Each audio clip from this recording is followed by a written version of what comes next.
Episode 9 is said to have many different connections to both the prequels and the original trilogy by writer and director J.J. Abrams and Chris Terrio. This is Mike Zero. If you guys are new to the channel, do make sure to subscribe to see future Star Wars content. Now, one thing that a lot of people are really looking forward to seeing in this film is exactly how J.J. Abrams is going to handle all of the different connections to the prequels, the originals, and even Star Wars Rebels. Now, these past couple of weeks or so, we've been learning a whole lot more about this film when it comes to some of the set leaks, the set designs, the concept art and storyboard descriptions, etc. One of which has all to do with Kylo Ren, the Knights of Ren, and Emperor Palpatine. Specifically, a description of Kylo Ren and his Knights of Ren boarding an abandoned Star Destroyer on a world that is said to be in the Outer Rim. It's said to be a backup Star Destroyer of Palpatine's Eclipse that was left behind after the battle between the remnants of the Empire and the Rebellion. It's described that Kylo discovers a plan created by Palpatine decades ago to wipe out existing Jedi temples. It said Kylo is examining a holographic map revealing all locations of the Jedi temples that were queued to be destroyed. Additionally, it's described it also lists all star systems and planets that hold Force sensitives with the potential to become new Jedi. So I want to go over a couple of parts about this and as to why I am very intrigued about all of this. Now, to me, this is probably the best way to really fit Palpatine into the background of the story of Episode 9 in a subtle way. We do know that J.J. Abrams has a lot of tricks up his sleeve, and he's really going to jam a lot of stuff into this movie in order to really, go out with a bang with the Skywalker saga. So Emperor Palpatine having this old plan decades ago that was not accomplished is actually stored within this abandoned ship on a world in the Outer Rim that is said to be a backup version of the Eclipse. Now, in case you guys have no idea, if you look at the original trilogy, the Eclipse is Palpatine's Star Destroyer. And what I love about that so much is that it seems as though that this is JJ's way of including the same exact ship, but at the same exact time, it's not the same exact ship in Episode 9. So Kylo and his knights discover this holographic map listing all the locations of the Jedi temples, as well as planets and star systems that hold individuals, species if you will, that have the potential to become new Jedi.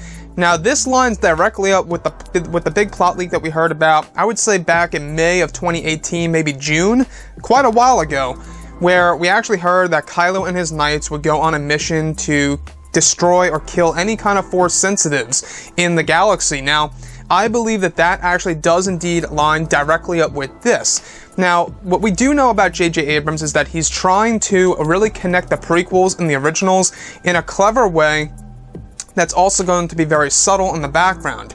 And like I say, this is the best way to really make Palpatine loom in the background and somewhat stay alive indirectly.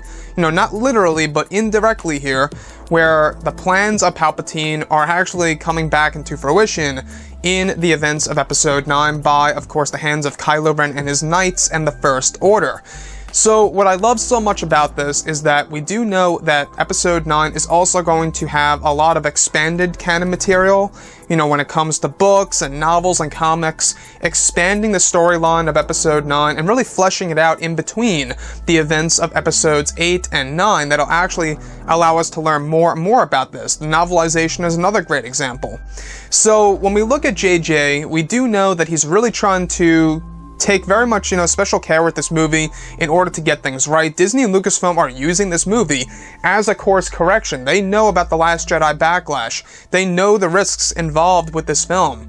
And I think that, through the eyes of Disney and Lucasfilm, they really are playing it safe with the marketing right now, with no title reveal as of yet, and waiting for the teaser trailer to drop at Star Wars Celebration. So Emperor Palpatine looming in the background in this sense I think is very clever, it's fascinating, and to have pretty much, a carbon copy of the Eclipse in Episode 9, I think is, well, somewhat of a brilliant idea because, we do know that Palpatine had a lot of plans that were held secret. One of the big plans were on Jakku. There's still a lot of secrets to that. We don't know the full story just yet. There's more to what we already know from the Empire's End novels and the Aftermath novels. There is definitely more to tell from those books in Episode 9 on the planet Jakku. So, where do I really think that we are? You know, in the Outer Rim, this is actually described to be a world that is the location of the carbon copy of the Eclipse that once belonged to Emperor Palpatine, that was being used as a backup, and it had a lot of plans and locations of, you know, Jedi temples and different worlds and different planets that actually do have the location of species that have the potential to become new Jedi. So it could very well be the planet of Batu, the location of Star Wars Galaxy's Edge.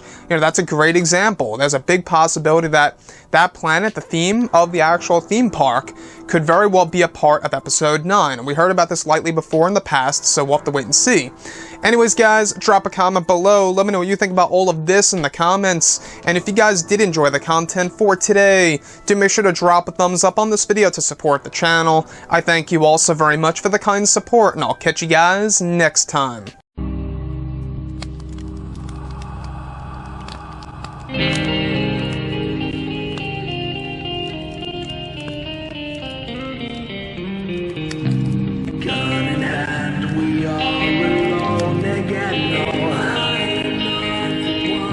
From night to moon.